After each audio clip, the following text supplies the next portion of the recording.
le rap en mieux. Mais bien sûr que je le connais. Si vous avez appris des choses sur le rap, c'est peut-être grâce à ce jeune youtubeur. Mais derrière lui se cache une histoire plus sombre que vous ne le pensez. Je l'ai vu naître ce petit. Je m'en rappelle comme si c'était hier. Cette année-là, NTM sortait Paris sous les bombes. Et le ciel, lui aussi, s'en rappelle encore. Avant de créer sa chaîne de rap à laquelle vous êtes abonné, bordel, faites-le, si ce n'est pas déjà fait. Le garçon a vu la misère du monde humain. Lorsqu'il était déjà tout petit, il a descendu 25, non, plutôt 50 personnes lors d'une fusillade à vélo Décathlon. Tout ça parce qu'il avait écouté l'album de rap de Tony Parker. Ça fout les jetons, pas vrai?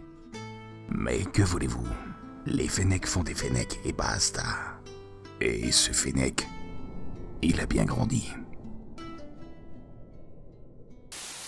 La façon de consommer de la musique depuis ces dernières années a complètement changé. Je ne vous apprends sûrement rien avec cette info, mais quand j'étais petit, que j'avais fait assez de ménage pour ma mère, que j'avais sorti les poubelles et que j'avais fabriqué assez de paires de Nike à l'usine de Yongzhong, je pouvais me faire le petit plaisir de m'acheter un album de rap à la Fnac. Évidemment, comme je l'avais payé à la sueur de mon travail et Dieu sait que des Air Vapor Max c'est long à fabriquer, j'étais obligé d'essorer le CD jusqu'à la dernière goutte. Fallait que j'écoute absolument tout, même les titres que j'aimais pas, que je finissais finalement par aimer. Cette manière de consommer de la musique qui était plus ou moins celle-ci depuis les années 60 jusqu'à l'avènement du streaming, formatait naturellement les albums à faire ce qu'on appelle des interludes, ces courts passages entre deux morceaux pendant l'album mais même des skits, ces mini-sketchs parfois drôles, parfois ratés, propres au rap qui ont forgé aussi la légende de nombreux albums considérés comme des classiques aujourd'hui. Pour une fois, on va pas s'intéresser directement à la musique, mais à ce qu'il y a entre les musiques, juste là entre ces deux petits bourrelets tout flous. Bienvenue dans ce nouvel épisode du Rap en Mieux. Aujourd'hui, on va analyser ce qu'ont représenté les interludes dans l'histoire du rap. Tous les MC, ils m'attendent négativement juste pour savoir à leur avis combien je vais vendu. Alors tu veux rapper, j'espère ça l'arrache. Autant que moi, à l'époque les rimeurs attachent.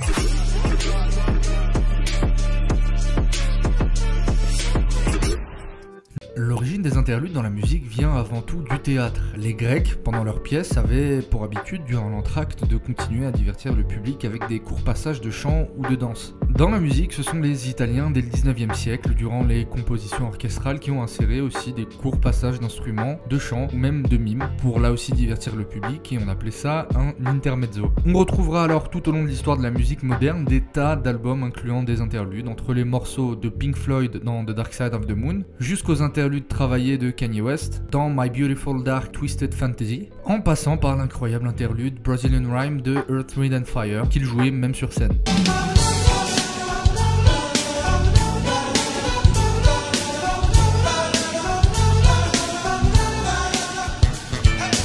Très rapidement, inclure des interludes devient la norme dans la musique. On aura même certains interludes qui deviendront légendaires comme I Wanna Be Here You Are de Marvin Gaye ou encore For Free, cet interlude tout droit sorti d'un club de free jazz sur l'album To Pimp a Butterfly de Kendrick Lamar, qui ira même jusqu'à le clipper, chose assez rare pour une interlude. This dick ain't free. I need 40 acres and a mule, not a 40 ounce and a pit bull bullshit. Si les interludes ne sont pas un concept présent uniquement dans le rap, c'est le cas des skits. Ces mini-sketchs souvent drôles, parfois malaisants, qui venaient apporter une touche comique dans les projets qu'on retrouve assez peu aujourd'hui, mais qui était presque la norme dans le rap auparavant. Mais il y avait de sacrées pépites, je reviendrai un peu plus tard dans la vidéo. On dit que l'idée de mettre des skits dans les albums vient de la volonté de rallonger la tracklist des albums pour donner plus envie. Alors pour ceux qui n'ont pas connu l'ère du stream, surtout en ce qui concerne le rap, à l'époque on économisait quelques pièces pour un CD qui coûtait quand même 10 à 15 euros. Dans la tête d'un adolescent de 14 ans des années 2000, ça correspondait à genre 2 kebabs et un tome de One Piece. Autant vous dire que quand on achetait un CD, on voulait en avoir pour notre argent. Par conséquent,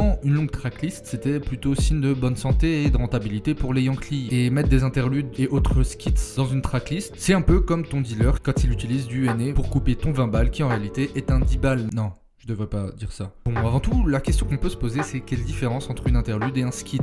Alors, les deux servent à marquer une pause dans la tracklist, certes, à la différence que l'interlude est forcément musical et sert très souvent de transition, tandis que le skit n'est jamais une musique et n'a généralement pas de lien entre les morceaux d'avant ou d'après. Fait important, l'interlude existe dans tous les genres musicaux, alors que le skit est une invention qu'on attribue quasi exclusivement au rap, et plus précisément à De La Soul qui furent les premiers à en faire. Vu que c'est assez flou et un peu sujet à débat, et surtout qu'en France on a tout fourré dans le mot interlude, je vais employer ce terme pour le reste de la vidéo. Ah, l'Italie. Italia, comme on dit chez nous. La paella, le corrida, le flamenco. Aujourd'hui, la rumeur dit que le garçon se trouvera à Medellin, ou alors à Tijuana. D'autres disent qu'il est sur les côtes algériennes en train de manger un sandwich au cachir, une bouteille de Selecto à la main en écoutant Lunatic. Un vrai Ragel, comme on en voit peu. Au-delà de ces arguments totalement inventés par les marketeurs de dire que les interludes rallongent la tracklist des albums et que c'est plus vendeur, l'interlude apporte une réelle utilité à l'album selon moi. Le fait de pouvoir y intégrer des dialogues, des voix, apporte une dimension très souvent cinématographique. Soit pour servir le propos de l'album, et dans ce registre, en France, les 2 derniers albums de Laylo le font très bien, avec Trinity et l'étrange histoire de Monsieur Anderson. Laylo remet l'interlude au goût du jour avec des dialogues ultra soignés qui guident le narrateur dans l'histoire et dans le fil narratif de l'album. D'ailleurs, dans l'étrange histoire de Monsieur Anderson, on a même le droit à un casting de luxe avec la voix de Mike Dara qui interprète la mère de Laylo et celle de Loïc Coudray pour Monsieur Anderson pour encore mieux appuyer l'aspect cinématographique. T'as vu l'heure? Ouais, j'ai vu. Allez, lève-toi. Fais quelque chose, je sais pas. Mais froid dehors, là. Je suis pas chaud, je crois. Comment parler de skits dans la réalisation d'un album sans parler de Good Kid, Mad City de Kendrick Lamar, dont la direction du projet, elle aussi, repose presque entièrement sur les interludes, racontant les péripéties d'un Kendrick adolescent dans sa ville natale de Compton. Encore une fois, les interludes ont ici toute leur importance et les titres, une fois mis dans leur contexte, apportent un vrai sens général à l'album. Côté rap français, l'un des albums de rap que j'ai le plus kiffé dans la décennie 2010-2020, c'est l'album des Casseurs-Flotteurs, qui n'aurait absolument aucun sens sans ces interludes travaillés. Entre l'intro de l'album qui agit comme le générique d'un animé, dont les casseurs-flotteurs sont les personnages principaux, les conversations entre potes au dialogue complètement débile, le morceau d'Ablaye au début, je reviens demain et je veux mon putain de single, ok? ou les conneries de Clos, les interludes font vivre l'album et permettent au projet de transcender la thématique de la jouvence oisive insouciante. Et je sais pas pourquoi je parle comme un critique cinéma parisien, mais quoi qu'il en soit, ce sont les interludes qui ont probablement fait naître chez Orelsan l'idée d'autres projets comme le film adapté de l'album Commencez loin et la série Bloqué, inspirée du morceau Deux connards dans un abribus. T'as écrit des chansons aussi? Évidemment, j'écris des chansons, frère. Tu m'as parlé d'une démo De quoi? de rap, des titres que t'avais écrits. Ouais? Et alors?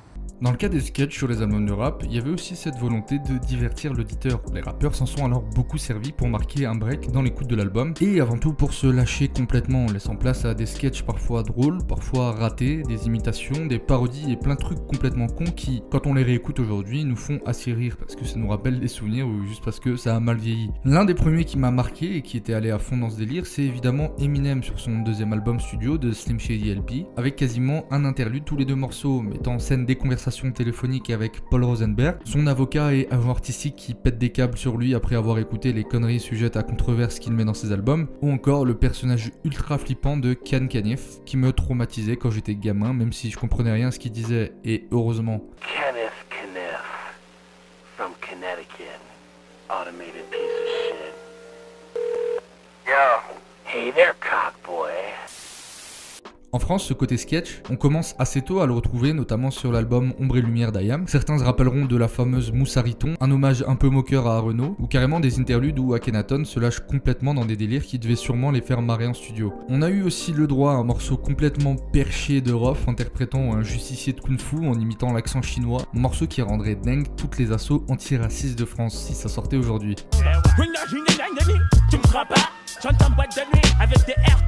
Et en y repensant, Rof il pétait complètement des câbles avec ses accents dans ses albums. Y'all just wanna fucking on my floor, no? Cause I'm running for a creature. You know, a creature? You know, it create toute la journée, from the fucking inside toute la night. When the fucking up now, more man on sundry grec. You know, mange le dalle, you know, dalle le maker. When the fucking up posé, and the fucking assage, just come rapper, and I'm not mauvais allen. You know? Man, that's my style, you know? Je ne comprends pas. Cause what I got a bit, I got 5 bit, you know? Le gros something in the state. When the fucking inside, le rap français, when the Mais dans le délire interlude comique, le rappeur français qui nous régalait aussi, c'est DC's, en particulier sur ses premiers albums. Certains se souviendront alors de MC Lagaffe ou de MC Pikachu, des rappeurs complètement pétés, interprétés par lui-même. Et ok, ça fait ultra ringard là en 2021, mais je vous jure, ça rentrait dans la tête et à l'époque on rigolait. Comme les autres, sauf que je moi dis la vérité, je rappe pour les meufs et pour qu'on me voit à la télé, mais je fais pas que ça, je fais aussi du rap sensé, fais pas la guerre, c'est pas beau, et le sucre c'est sucré. Et évidemment, là je suis obligé de parler de la légende des interludes. Je l'ai mentionné juste avant, j'ai nommé Declos, le pote d'Orelsan et Gringe sur l'album des Casseurs Flotteurs, qui posera un couplet mythique en s'inspirant grandement du morceau Bloqué, mais sans bien comprendre le concept. Ton père se fait des boules aux gants de toilette. Pour te nettoyer le visage, tu utilises le même gant de toilette. Ce qui est drôle, c'est que déjà à l'époque de la première mixtape des Casseurs Flotteurs, en 2004, on pouvait déjà entendre Declos faire le con sur des interludes. C'est comme ça qu'on a baisé ta femme. Vas-y, laisse-toi faire bébé. Je vais te faire l'amour dans les seufs, t'inquiète. Pour moi aussi c'est la primaire veste. Je te culbute comme un flipper. Ba ba ba ba ba ba bam bam. Et la dernière goutte, elle va pas être pour le soncal, elle va être pour ta gueule. Elle s'est pris 25 cm de viande fraîche, elle a pas demandé son reste. À gueuler comme un veau en train d'agoniser. Les interludes, en plus de marquer une pause dans la chronologie de la tracklist, servent à pas mal d'autres choses, comme à laisser de l'espace à un beatmaker pour s'exprimer et mettre un peu de lumière sur leur talent. C'est ce qu'on retrouve chez Twinsmatic sur le projet Atlas sorti en 2020 ou sur le court EP Allez leur dire du groupe BPM.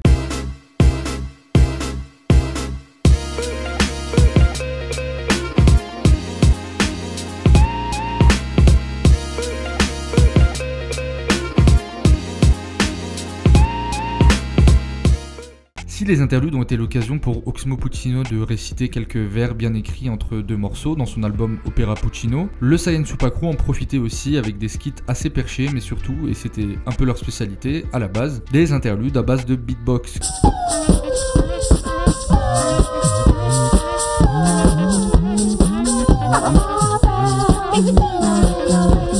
Et enfin, même si à aucun moment il n'apparaît comme un interlude à part, mais on va dire que ça l'est car il prend la parole à de nombreuses reprises dans l'album, l'un des plus gros mystères du rap français, et je pèse mes mots, c'est ce putain de chauffeur de taxi dans UMLA de Alpha One. Alors que si la vie serait facile, mais les gens dépenseraient, les gens s'amuseraient, au quotidien mon frère, et l'argent circulerait, puisque une main lave l'autre mon frère.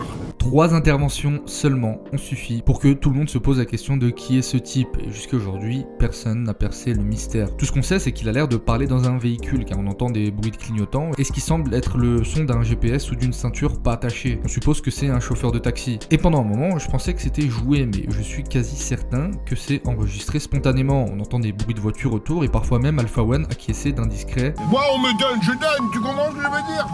Qui est cet homme, à la street sagesse incroyable et à la voix si familière? Des théories diront que c'est Joey Starr, mais bah non. Et Alpha One répondra à la question en interview en disant que c'est un dossier qui restera secret. Tout au long de l'album, il y a un extrait audio qui lie un peu les morceaux entre eux. D'où est-ce qu'il sort et surtout pourquoi tu l'as inséré un peu en fil rouge de ton projet? Alors d'où est-ce qu'il sort? Je peux pas répondre à cette question. Ça c'est des dossiers classés X. Et pourquoi je l'ai mis, je sais pas, il y a plein d'albums que j'ai aimés où il y a un fil conducteur. Ce mystère vient participer à la légende de cet album qui aura marqué le rap français, preuve encore que les interludes ont leur importance. Enfin, presque.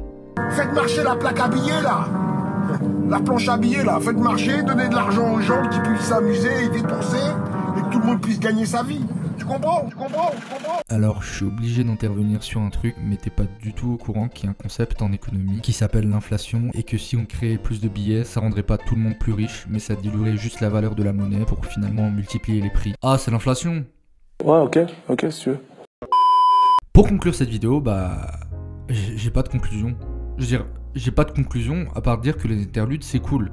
C'est vraiment cool, c'est tout. Et je sais que l'industrie de la musique et plus particulièrement du rap, c'est devenu la course au stream. Je sais que foutre un interlude au milieu de sa tracklist aujourd'hui, quand on est un petit rappeur, c'est des streams en moins sur un son, qui vont pas forcément être écoutés, alors on optimise. Mais la musique c'est aussi du divertissement, alors continuez à en faire, pour la direction artistique de vos projets, pour mettre de la lumière sur les beatmakers, pour nous faire rire, pour réciter des poèmes, pour faire du beatbox, pour nous rendre nostalgiques quand on les réécoute 15 ans après, même si ça a mal vieilli, ou juste parce que vous en avez envie. Je peux pas en vouloir aux rappeurs de courir après les streams pour remplir le frigo, mais je crois fort que la spontanéité ça fait aussi partie intégrante de cet art qu'est la musique. J'ai vraiment fait une vue rapide des interludes dans le rap, il y en a des milliers dont je vais pas parler, je suis curieux de savoir lesquels vous ont le plus marqué. N'hésitez pas à me le dire en commentaire et n'oubliez pas de vous abonner à la chaîne et à me suivre sur les réseaux sociaux, à liker la vidéo. Un immense merci à Golden Voice qui m'a prêté sa voix pour la vidéo, il a une chaîne YouTube que vous pouvez trouver juste ici, alors n'hésitez pas à lui donner un maximum de force. Nous on se retrouve la semaine prochaine pour un autre épisode, d'ici là faites attention à vous.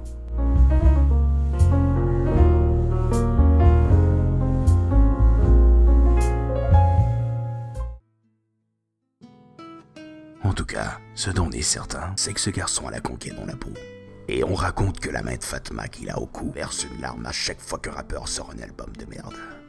Alors si vous êtes un rappeur qui a déjà fait rimer Cartier avec des lunettes Cartier, ou qui répète 36 fois ça fait avant de commencer un freestyle, et que si un jour vous croisez sa route, évitez de le regarder dans les yeux, et prenez la fuite, parce qu'il n'y a rien de pire que de tomber sur le rap en mieux.